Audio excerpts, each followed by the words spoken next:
বাইরে ভাই, এই পরীক্ষায় যা হইতে হইছে, এই পরীক্ষায় যা হইছে এটা ভুলে যাবো ভাই। সারা বছর পড়ি নাই, হ্যাঁ ভন্ডামি করছি, ঠিক আছে, কোনো সমস্যা নাই।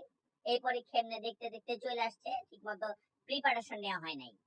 সামনের পরীক্ষা যদি ভালো না হয়, সামনের পরীক্ষা যদি আমি ফুল প্রিপারেশন না নেই, সামনের পরীক্ষায় যদি আমি পড়ালেখা না কইরা পরীক্ষা দিতে আসি, তাহলে আমি কুত্তা কুত্তা কুত্তা কুত্তা কুত্তা।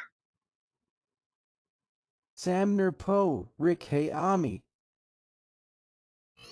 রি রি রি রি রি রি রি রি রি রি রা রা